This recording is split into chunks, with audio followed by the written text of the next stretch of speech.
The morning alarm on Keth 7 mining colony screamed across the empty orange plains, like it did every day for the past 3 years. Dr. Jiho Park rolled out of his narrow bunk and pulled on his work clothes. He grabbed his scanner and sample bags before heading to the lab. The colony had 43 people, and they all knew each other by name.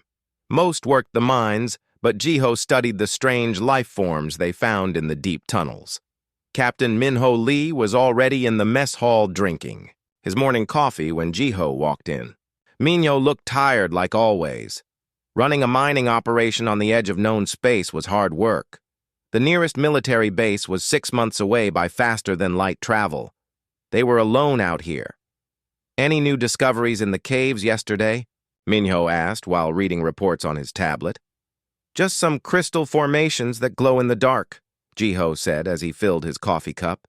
"Nothing dangerous this time." Minho nodded. Last month they had found acid-spitting worms that nearly killed 2 miners. Jiho had to figure out how to deal with them safely. That was his job. He kept the colony alive by understanding what lived on this planet. The emergency siren made both men jump. Sumin Ko burst through the mess hall doors. She was the chief engineer, and her face was white with fear. "Ship crashed about 10 kilometers north," she said quickly. "The automated scanners picked it up 20 minutes ago. It came in fast and hard." Minho stood up fast and grabbed his communicator. "Human ship?" he asked. "No, sir," Sumin said quietly. "The energy signature matches Vorthak technology." The coffee cup fell from Jiho's hand and shattered on the floor. Everyone in the galaxy knew about the Vorthak. They were the perfect killers. 8 feet tall with black fur and crystal spikes growing from their bones. They could turn invisible and hunt anything that moved. No one had ever tamed one. No one had ever seen one show mercy. "Get everyone inside the main building," Minho ordered Sumin. "Lock down all the outer sections. Send a message to Central Command." "Sir," Sumin said carefully, "Central Command is 6 months away." Minho's face went gray. If there were Vorthak on the planet, they were all dead. The creatures could hunt through solid walls using their enhanced senses. They killed for sport and ate their prey while it was still alive. "I want to see the crash site," Jiho said. Both Minho and Sumin stared at him like he had lost his mind. "Absolutely not," Minho said firmly. "We stay locked down until a military ship arrives." 6 months, Jiho reminded him. "We cannot hide for 6 months. If there are injured Vorthak out there, they might die before they can attack us. If they are healthy, they will find us anyway. I need to know what we are dealing with." Minho shook his head, but Jiho could see him thinking. The captain was a good man, but he was also practical. They had no weapons that could stop a Vorthak. Running was impossible. Their only ship was a cargo transport that could not outrun a Vorthak hunter. "I go alone," Jiho said. "I take a scanner and stay far away. Just gather information." "This is crazy," Sumin whispered. "Maybe," Jiho agreed. "But crazy might be our only chance." 2 hours later, Jiho was walking across the orange sand toward a column of black smoke. He carried his medical kit along with the scanner. If the Vorthak were injured, he might be able to help them. Maybe they would let the humans live if he showed kindness. The crashed ship was small and badly damaged. The hull had cracked open like an egg.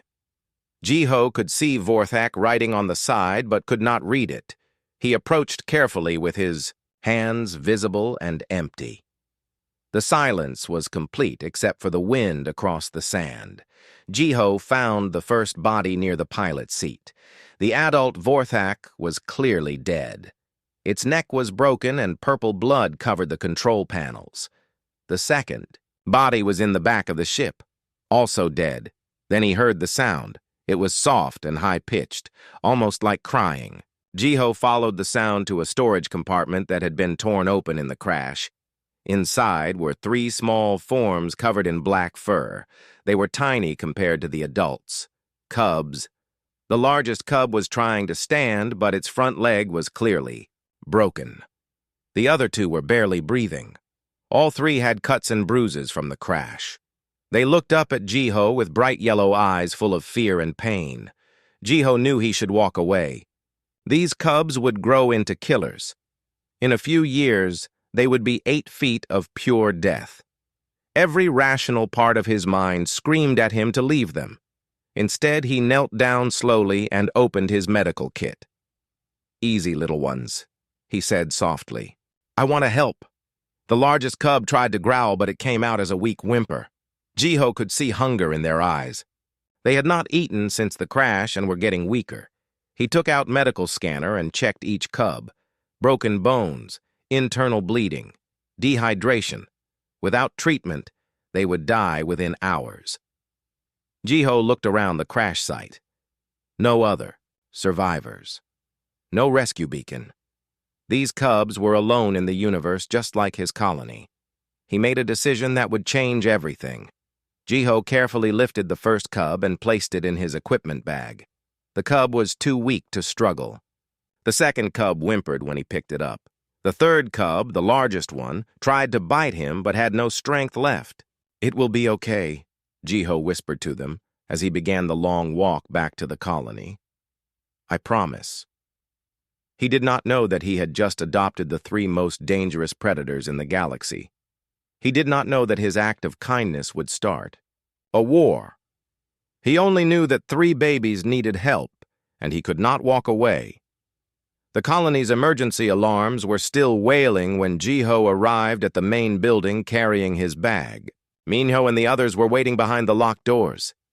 "What did you find?" Minho called through the intercom. 3 orphans," Jiho replied simply. "Human survivors?" Jiho looked down at the bag where 3 pairs of yellow eyes stared back at him. Not exactly. 6 months had passed since Jiho brought the cubs to the colony. The little Vorthak had grown fast. What started as creatures small enough to fit in his hands were now the size of large dogs. Their black fur had grown thick and shiny. The crystal, spikes along their spines were starting to show. Their yellow eyes missed nothing. Jiho had named them based on their personalities. Keth was the bold one who always explored first. Nara was quiet and thoughtful, always watching before acting. Vel was the most gentle and seemed to understand human emotions better than the others. The colony had adapted to their strange new residents. At first, everyone was terrified. Minho had wanted to put the cubs in a secure cage. Suman had suggested calling for military pickup. Security Chief Hyun Woo had wanted to shoot them before they got bigger. But Jiho had refused to give up on them. He built them a comfortable space in his lab where they could sleep together. He studied Vorthak biology and learned what they needed to eat. Raw meat, mostly, but they also enjoyed the sweet fruits that grew in the colony greenhouse. He taught them simple words in Galactic Standard. They learned fast. More importantly, they had bonded with him completely. The cubs followed Jiho everywhere he went. When he worked in the lab, they would curl up nearby and watch. When he ate in the mess hall, they sat at his feet. When he slept, they guarded his door. The other colonists had stopped being afraid when they realized the cubs only showed aggression toward threats to Jiho or the colony. This morning, Jiho was teaching them about different minerals when the proximity alarms started screaming. Everyone in the colony froze. The alarms meant ships approaching fast. Minho's voice came over the communications system. "All personnel to emergency stations. We have multiple ships incoming. Not friendly." Jiho looked down at the 3 cubs who had instantly gone alert. Their ears were flat against their heads and low growls rumbled in their throats. They could sense danger better than any scanner. "Stay here," Jiho told them as he headed for the control room. The main display showed 5 ships approaching Keth 7.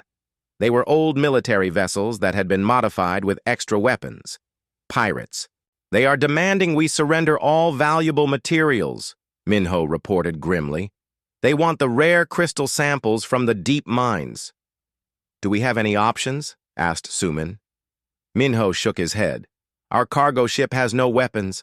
The mining equipment cannot be used for defense. We have 43 people and a few sidearms." Hyun-woo checked his weapon inventory. We have enough ammunition for maybe 10 minutes of fighting. These pirates probably have military-grade armor.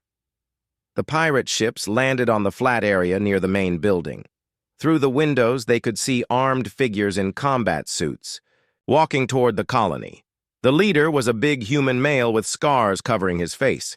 His weapon looked like it could punch through the colony walls. "Open the doors or we start shooting," the pirate leader called out over his suit speakers. Minho looked around the control room. Everyone was scared but trying to stay calm. They had no choice. Pirates this far from civilization did not leave witnesses alive. "Open the doors," Minho ordered quietly. The pirates came through the main entrance with weapons ready. There were 12 of them, all experienced fighters by the look of their gear. The leader pointed his weapon at Minho. "Where are the crystal samples?" he demanded. "Storage room 3, Minho answered. "Take whatever you want. Just do not hurt anyone." The pirate leader smiled. It was not a nice smile. "Oh, we are taking everything. Valuable. Including some of your people for the slave markets." That was when Keth, Nara, and Vel arrived. The 3 cubs had followed Jiho's scent through the ventilation system. They dropped down from ceiling panels behind the pirates like black shadows. The pirates spun around and saw 3 creatures that should not exist on a human mining colony. "What the hell are those things?" one pirate shouted. "Vorthak," whispered another pirate. His weapon was shaking in his hands. "Impossible," said the leader. "Vorthak do not work with humans." Keth stepped forward and let out a sound that made everyone's blood freeze. It was not quite a roar, and not quite a scream. It was the hunting call of an apex predator. Nara and Vel moved to flank the pirates while staying low to the ground. "Easy, boys," the pirate leader said nervously. "We do not want any trouble with you. We just came for human stuff." Vel looked at Jiho standing near the control panels. The cub's yellow eyes asked a clear question. Jiho nodded once. What happened next took less than 30 seconds. Keth went straight for the leader while Nara and Vel attacked from the sides. The pirates tried to shoot, but the cubs moved too fast. Their natural cloaking ability made them blur and shimmer. The pirates could not track them.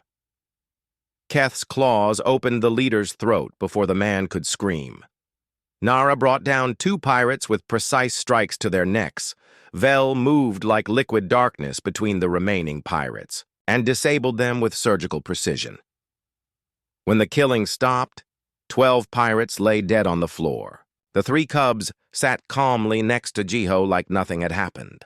Their black fur showed no blood. They had killed 12 armed soldiers without taking a single wound. The colonists stared in shocked silence. "My God," whispered Suman. "They are perfect killers." "Yes," said Jiho quietly, "but they chose to kill for us." Within a week, news of the incident had reached Central Command. The report was so unusual that it went straight to the top military commanders. 3 adult Vorthak serving. A human. It was impossible. It had never happened in galactic history. Colonel Daho arrived 2 weeks later with a full military escort. He was a thin man with cold eyes who looked at the cubs like they were weapons to be studied. "Dr. Park," the colonel said during their first meeting, "you have accomplished something incredible. These creatures could change the balance of power in this sector." "They are not weapons," Jiho replied firmly. "They are my responsibility." "Everything is a weapon if used properly," Colonel Daho said. "I have orders to bring these Vorthak to our research facility. We need to understand how you trained them." Jiho looked at Keth, Nara, and Vel, who were lying in the corner of his lab. They appeared relaxed, but he could see the tension in their muscles. They understood enough galactic standard to know they were being discussed. "You cannot take them," Jiho said. "They will not obey anyone else." "We shall see," the colonel replied with a thin smile. The next morning, Colonel Daho brought 6 soldiers to collect the cubs. They carried special restraining equipment designed for dangerous aliens. Jiho stood between the soldiers and his cubs. "Stand aside, Doctor," ordered the colonel. "No," Jiho said simply. The colonel nodded to his soldiers. They moved forward with their restraining devices. Keth stood up slowly and placed himself in front of Jiho. Nara and Vel flanked their brother. All three began that low hunting growl. "Restrain them," ordered the colonel. The soldiers activated their capture devices. Energy fields shot out toward the cubs. Keth, Nara, and Vel simply stepped sideways and the fields missed. Then they did. Something that made the soldiers step backward. They started to fade from sight. Their natural cloaking ability was developing. Within seconds, the three cubs were nearly invisible. Only their yellow eyes could be seen clearly. "Impossible," breathed one of the soldiers. "They are too young for full camouflage." The colonel drew his sidearm. "Stand down immediately or I will shoot your human." Keth materialized directly in front of the colonel faster than human eyes could follow. The cub's claws were at the man's throat. One small movement would end the colonel's life. "I think," said Jiho calmly, "they have made their choice clear." Colonel Deho and his soldiers left that afternoon without the cubs. But Jiho knew this was not over. Word was spreading across the galaxy.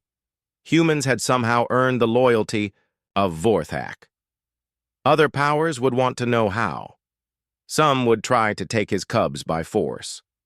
That night, as Jiho worked late in his lab, Vel approached and put a furry head against his hand. The cub had grown enough that its shoulder reached Jiho's waist. In another year, it would be bigger than him. "We protect, Pack Leader," Vel said in carefully pronounced Galactic Standard. It was the first complete sentence any of them had spoken. Jiho scratched behind Vel's ears like he would pet a dog. "I know," he said softly, "and I protect you." But, even as he said it, Jiho wondered if his protection would be enough. Far out in space, other ships were already heading toward Keth 7. The galaxy had noticed what was happening on this small mining colony. Everything was about to change. 3 years had changed everything on Keth 7. The mining colony now had permanent military defenses and twice as many people. Scientists came from across human space to study the impossible bond between Jiho and his 3 Vorthak. The cubs were no longer cubs. Keth stood 8 feet tall with massive shoulders and crystal spikes that could cut through metal. His black fur had silver streaks that marked him as a dominant male. When he moved, it was with deadly grace that made even experienced soldiers nervous. Nara was slightly smaller but more intelligent. She could solve complex puzzles and had learned to read human technical manuals. Her yellow eyes held a calculating intelligence that missed nothing. She planned while Keth acted. Vel had grown into the most empathic of the 3. He could sense human emotions from across a room and often knew what someone needed before they asked. He was also the most dangerous in close combat because he understood exactly how to hurt people. All 3 had developed abilities that amazed the researchers. They could become completely invisible for hours. They could track a scent across kilometers of rocky ground. Their hearing could pick up conversations through thick walls. They were perfect predators in every way. But they only used these abilities to protect Jiho and the colonists.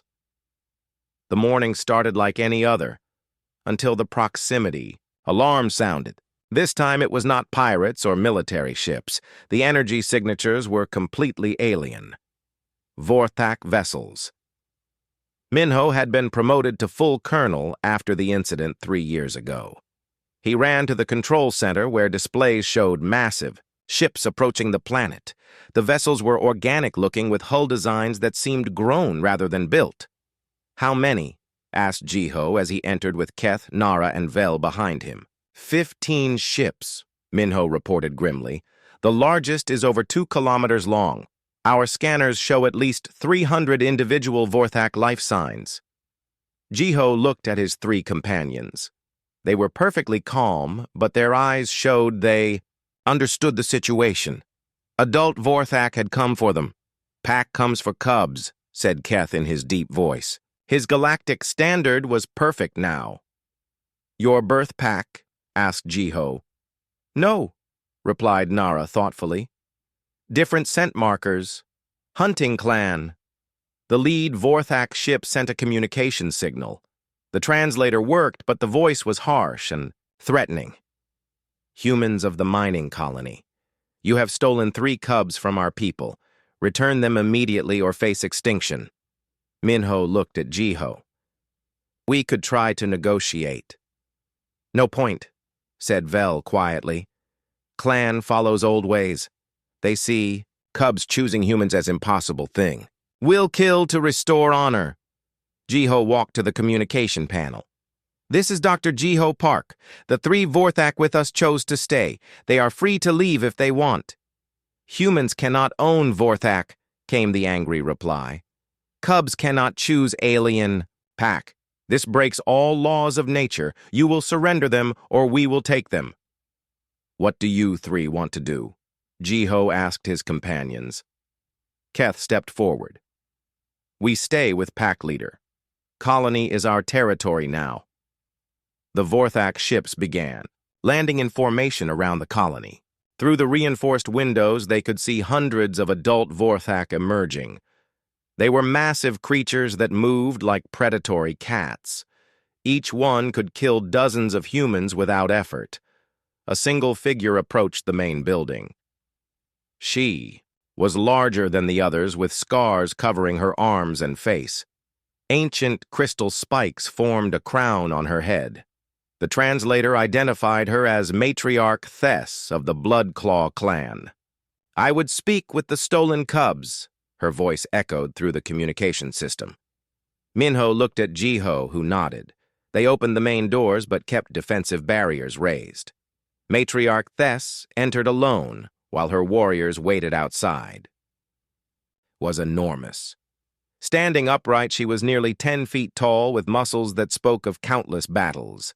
Her yellow eyes held the wisdom and cruelty of centuries. When she saw Keth, Nara, and Vel, her expression became unreadable. Cubs, she said in the Vorthak language. Matriarch, Keth replied in the same language. You have grown strong. Your hunting abilities are mature. It is time to return to your people. These are our people, Nara said, gesturing toward Jiho and the colonists. Matriarch Thess made a sound like grinding stone. It might have been laughter or disgust. Humans are prey animals, weak creatures that huddle together for protection. You are Vorthak. You are apex predators. This bond is not natural. Natural or not, said Vel calmly. It exists. The matriarch studied Jiho with eyes that had seen the rise and fall of civilizations. Human. What did you do to corrupt these cubs? I fed them when they were hungry, Jiho replied simply. I healed them when they were hurt. I protected them when they were small. Vorthak cubs learn through violence and struggle. You made them weak. Did we? Asked Keth. Before anyone could react, Keth moved. His cloaking ability activated, and he simply disappeared. Matriarch Thess spun around trying to track him, but even her enhanced senses could not follow his movement. Keth reappeared behind her with one claw touching the base of her skull. It was the killing position. One small pressure, and the matriarch would die instantly. Weak cubs could not do this, Keth said softly before stepping back and becoming visible again. Matriarch Thess turned to face him. For the first time, her expression showed surprise. Impressive, but individual skill means nothing. You are still only 3 against my clan of hundreds. We are not alone, said Nara. She gestured toward the humans in the control room. Minho and his security team had their weapons ready. Suman and the engineers had activated defensive systems. Every colonist was prepared to fight. Your human pets will die quickly, said the matriarch. Perhaps, agreed Vel, but they chose to stand with us knowing they might die. That is not the action of prey animals. The matriarch was quiet for a long moment. She studied the 3 adult Vorthak who had chosen humans over their own species. Finally, she spoke. "This cannot stand. You will return with my clan, or we will destroy this entire colony and take you by force." "Then you will have to destroy us too," said Keth firmly. "And me," added Nara. "And me," finished Vel. The 3 stood together facing the matriarch. Their stance was clear. They would fight their own species to protect their chosen pack. Matriarch Thess had lived for over 300 years. She had seen many impossible things. But she had never seen Vorthak cubs reject their birth clan for aliens. The situation was beyond her experience. "I will give you 1 day to consider," she said finally. "Tomorrow at dawn you will choose. Come with your people or watch your human pets die." She turned and walked out of the building. Within minutes, the Vorthak warriors had withdrawn to a safe distance around their ships. They would wait.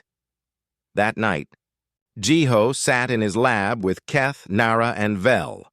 The 3 adults filled most of the space that had once seemed large enough for small cubs. "You do not have to stay," Jiho told them. "Your people need you. You could live among your own kind." "Our kind chose to abandon us as cubs," Keth reminded him. "You chose to save us." "Pack bonds are stronger than blood bonds," added Nara. "Besides," said Vel with what might have been a smile, "where else could we find humans silly enough to adopt baby predators?" Jiho laughed despite the situation. "So what do we do tomorrow?" "We show the galaxy something new," said Keth. "We show them that." "Family is about choice, not genetics," said Nara. "We show them that love is stronger than fear," said Vel. Outside their window, hundreds of Vorthak warriors waited in the darkness. Tomorrow would bring the first time in galactic history that members of the same species would face each other in battle over the right to choose their own pack. Jiho looked at his 3 companions who had grown from helpless cubs into the most dangerous creatures in the galaxy. They could have easily killed him and taken over the colony at any time. Instead, they had chosen to protect humans who were weaker than them. "No matter what happens tomorrow," he said quietly, "I am proud to be your pack leader."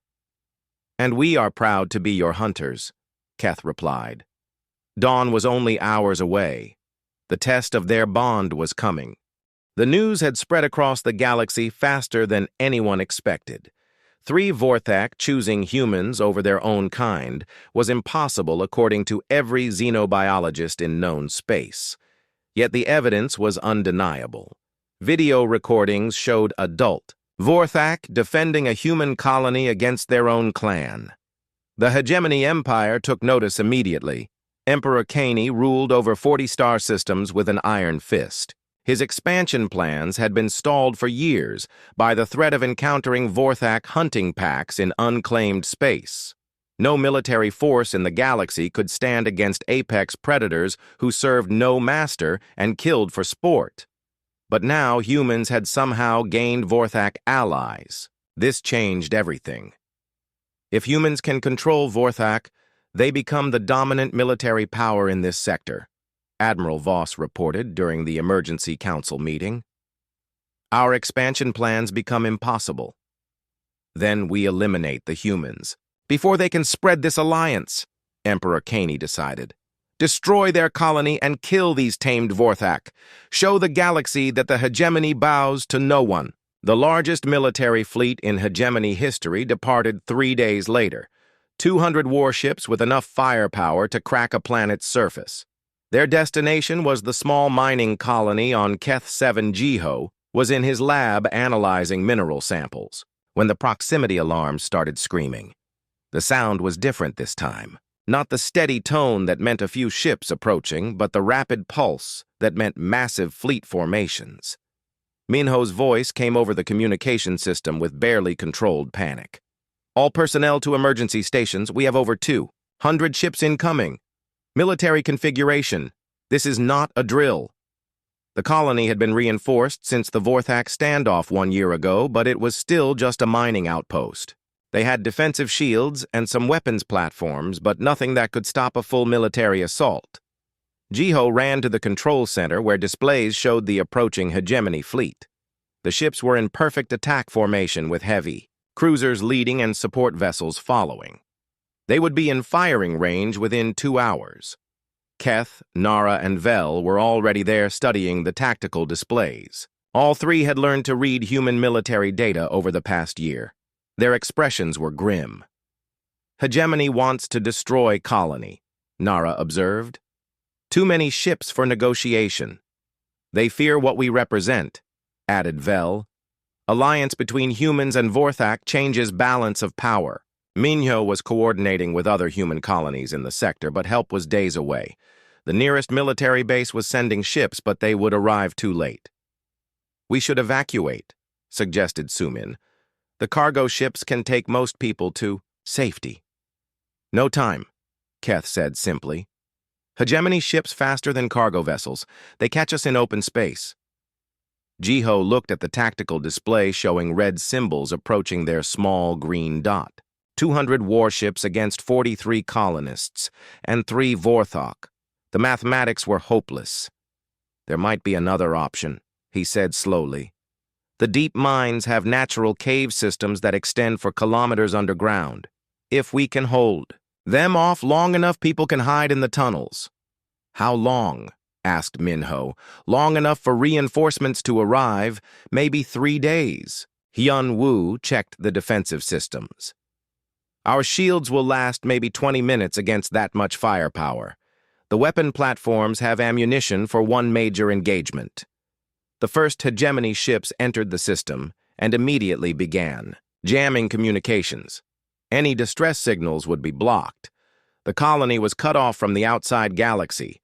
Emperor Kaney's image appeared on their main display.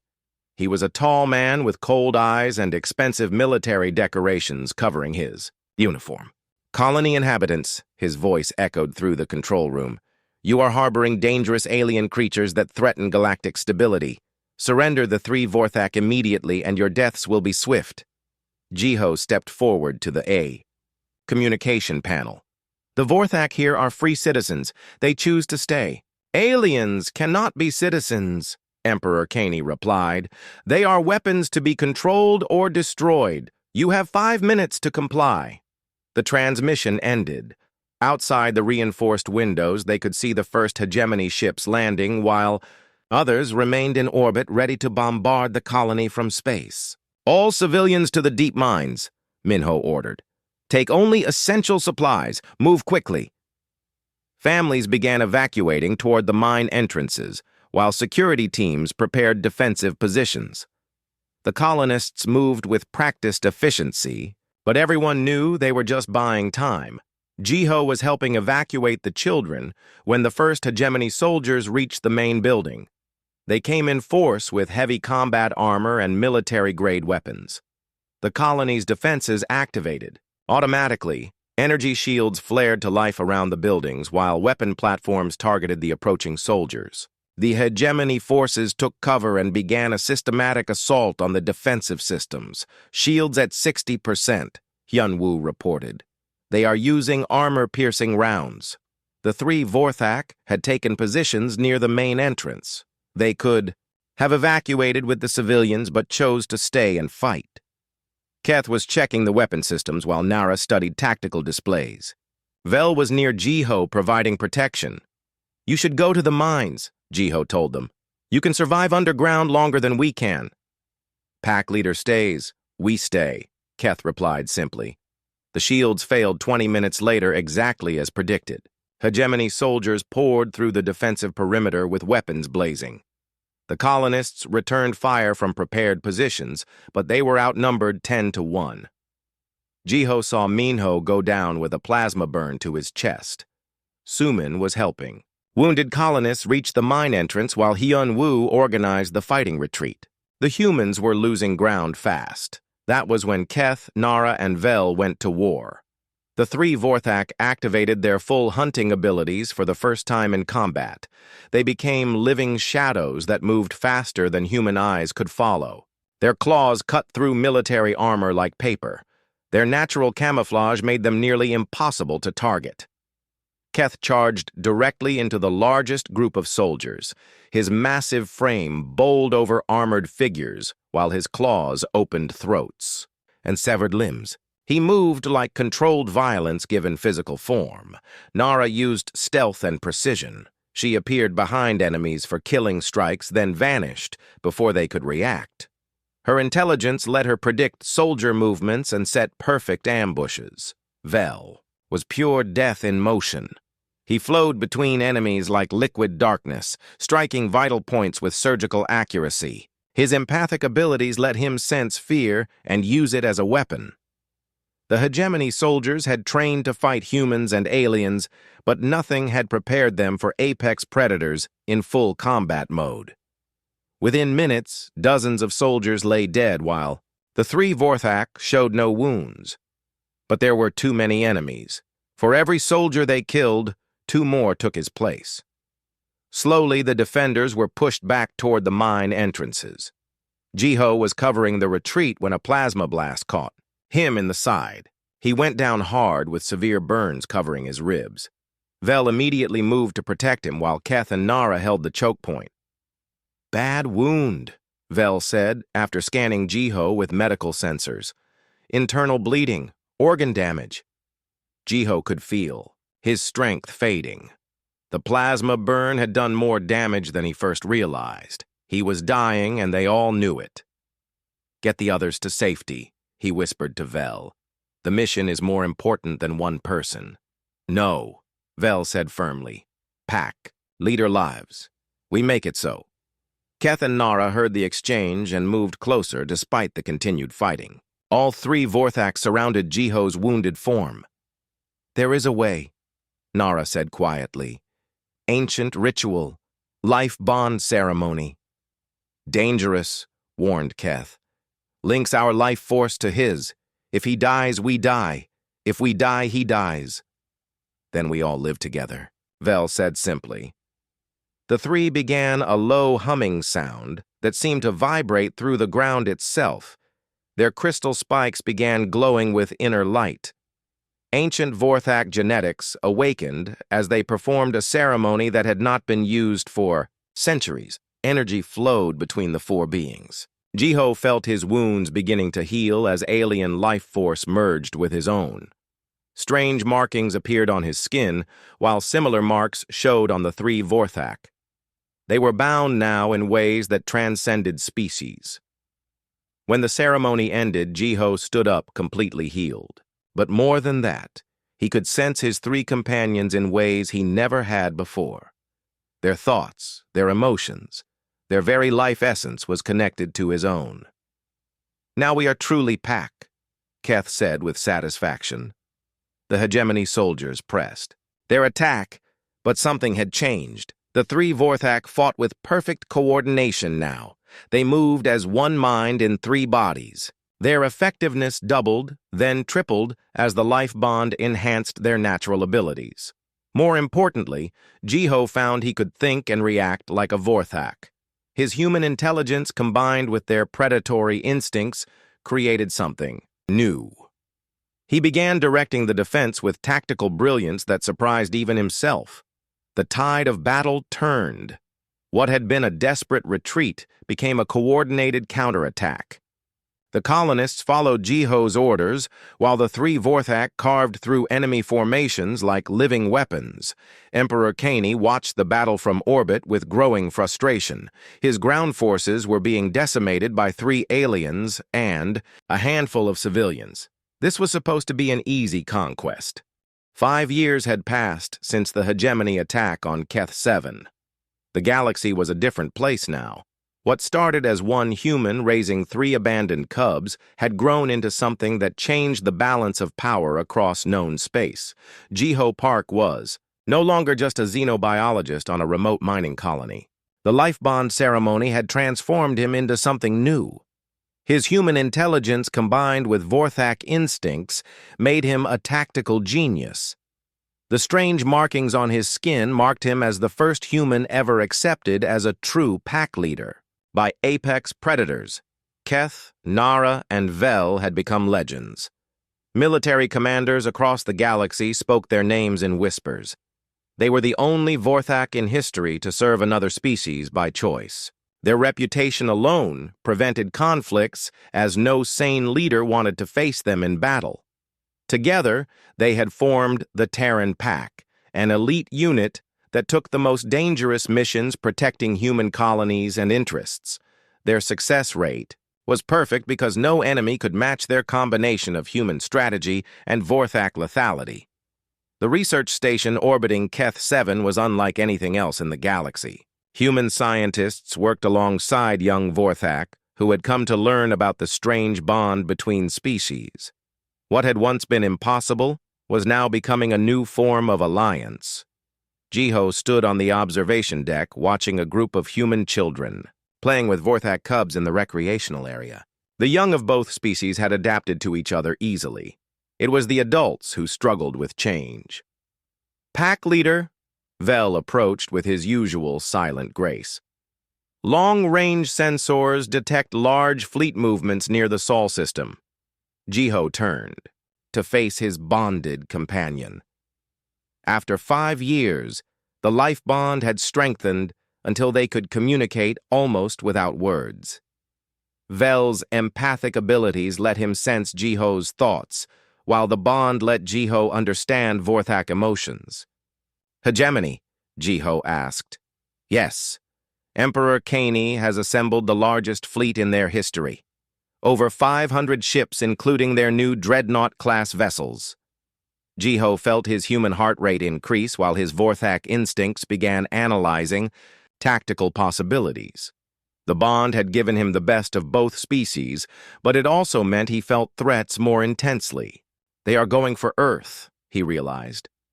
Keth and Nara arrived as if summoned. The life bond meant they shared awareness of important moments. All 3 Vorthak could sense when their pack leader was facing a critical decision. Earth is the heart of human space, Nara observed with her usual analytical precision. If hegemony conquers the homeworld, other human colonies will surrender without fighting. Smart strategy, admitted Keth grudgingly. Hit the center and the edges collapse. Jiho studied the tactical displays showing hegemony fleet positions. Emperor Kaney had learned from his failure at Keth 7. This time he was bringing overwhelming force against a target too important to lose. Human defense fleets are moving to intercept, Vel reported. But they are outnumbered 3-1. Earth's orbital platforms cannot stop that many ships. The life bond pulsed with shared determination. All 4 members of the pack knew what had to be done. Send a message to all Vorthak clans in this sector, Jiho ordered. Tell them the Terran Pack calls for aid. Nara's yellow eyes widened slightly. That is a dangerous request, Pack Leader. Most clans still see our alliance as unnatural. Some will answer, Keth said confidently. Young Vorthak have been coming here for years. Word has spread that humans can be worthy packmates. And the ones who refuse, asked Vel, will learn why apex predators should never underestimate human determination, Jiho replied. The messages went out across subspace communication networks. The Terran Pack was calling in every favor and alliance, built over 5 years of protecting human colonies. Some requests went to human military units they had worked with. Others went to Vorthak clans whose young had studied at the research station. The response surprised everyone. Within hours, ships began arriving at the rally point near Keth 7. Human cruisers and destroyers from a dozen colonies. Vorthak hunting vessels with their organic hulls and deadly precision weapons. Even some neutral species who had benefited from Terran Pack protection sent ships. Admiral Sumin Ko, formerly the engineer from the mining colony, commanded the human vessels. Her promotion to flag rank had come after she helped design the first human Vorthak cooperative technologies.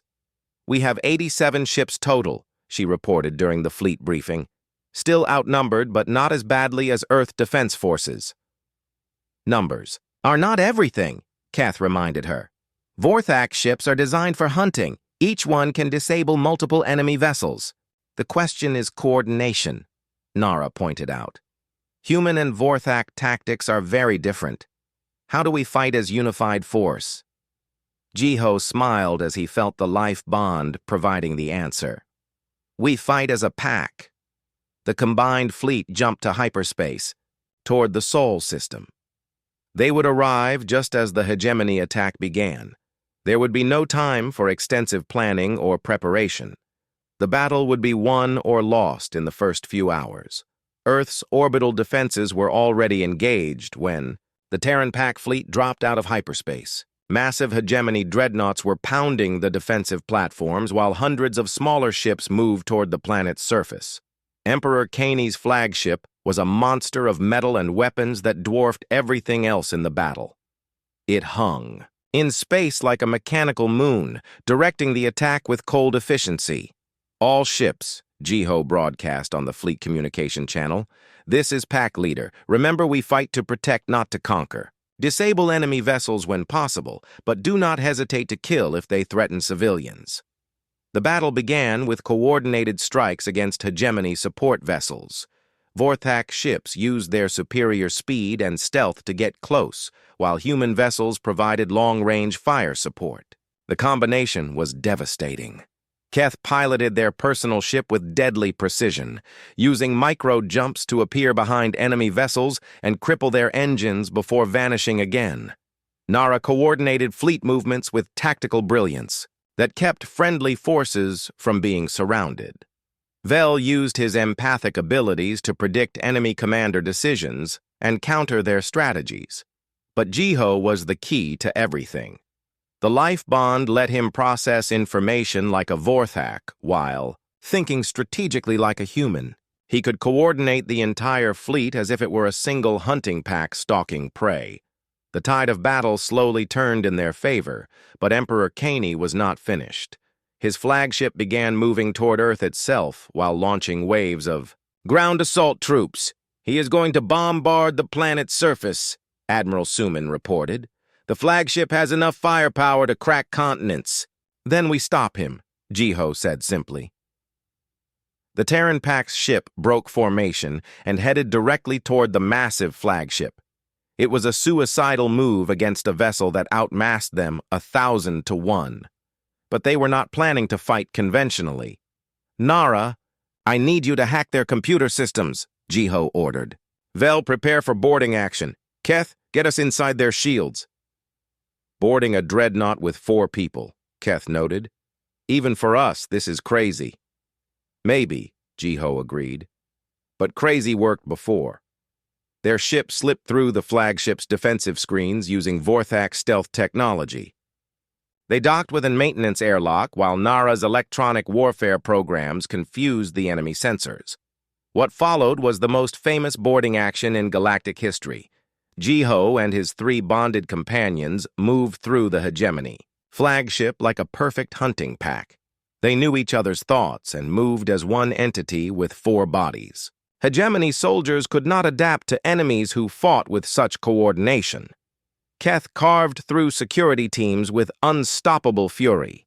Nara disabled defensive systems and rerouted power to trap enemies. Vel used psychological warfare to spread fear and confusion.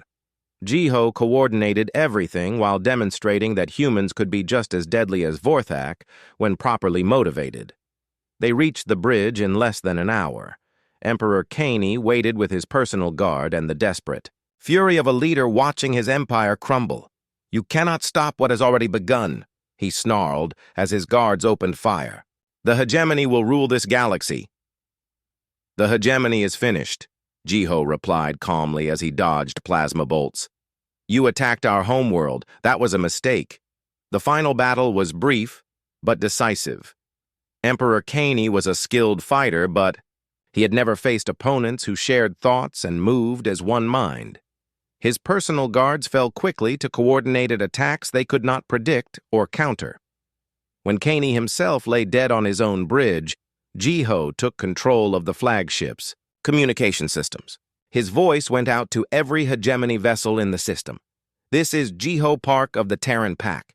Your emperor is dead. Your flagship is captured. Surrender now and you will be treated according to galactic law. Continue fighting and face the same fate as your leader.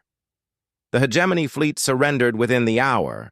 News of the victory spread across the galaxy faster than hyperspace communication.